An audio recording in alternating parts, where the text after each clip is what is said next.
Hello, demigods, monsters, and gods alike. You're here at the Olympus Report.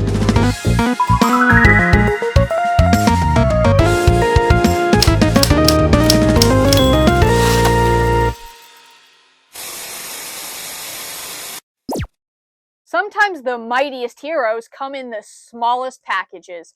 Here's a character breakdown.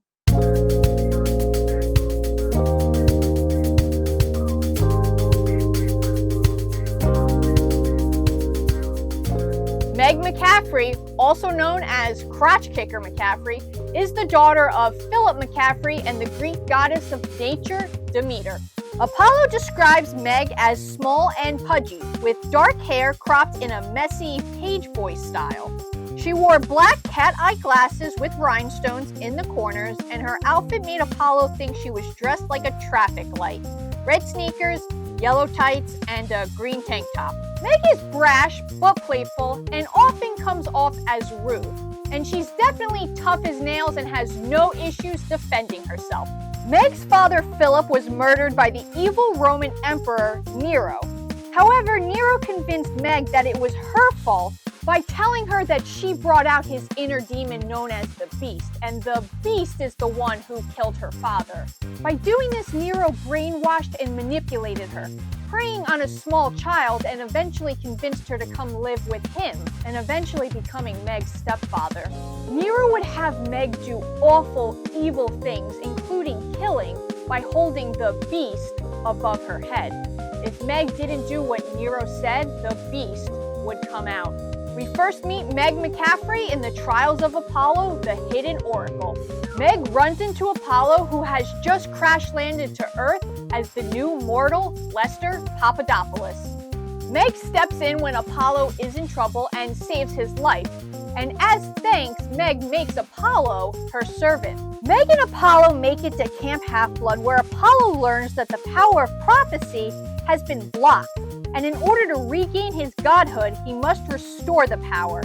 But 3 evil Roman emperors stand in his way, including Meg's stepfather, Nero.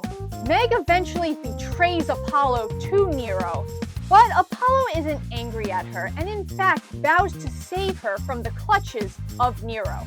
Apollo eventually does and helps Meg understand that her father's death wasn't her fault, and there is no beast in Nero. And Nero has just been using her the whole time.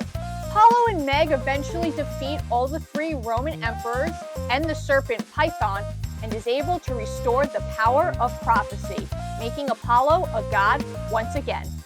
Apollo comes back to gift Meg with her very own unicorn and promises her that even though he's not her servant anymore, that he will always be there for her.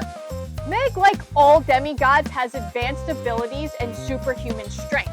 Although, as observed by Apollo, even for a child of Demeter, one of the 6 oldest Olympians, Meg was remarkably powerful for a demigod. She uses her twin scimitar blades that she's extremely proficient with. Meg has chlorokinesis. As a daughter of Demeter, she has complete control over plants and can manipulate them to a multitude of effects. This includes plant telekinesis. She is able to telekinetically manipulate fruits and vegetables.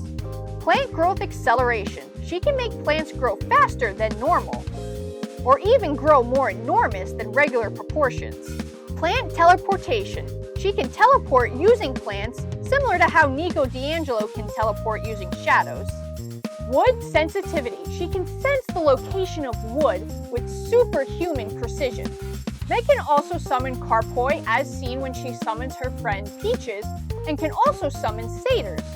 Meg has a gardening belt that she keeps seeds in for battle, and she also acquires a seed pouch, which she fills with ancient seeds from Camp Jupiter's greenhouse as a thanks after the Battle of San Francisco Bay.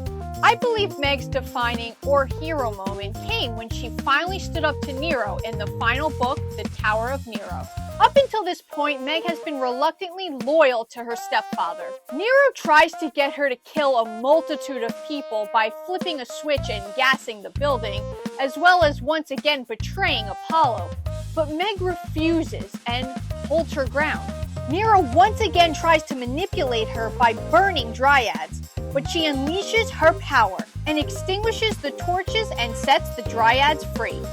She runs over to Apollo and stands up to Nero, calling out his abusive behavior as she tosses her rings aside. Rings that Nero gave to Meg. By tossing the rings aside, she's finally tossing Nero aside. In this moment, Meg became her own person and a hero. She saved countless lives and eventually helped Apollo complete his quest. What are your thoughts on Meg McCaffrey? Did I leave anything important out? Let me know in the comments down below. But for right now, that's all I have for you, Half-Bloods, so I'll be signing off. And please, always remember to stay safe.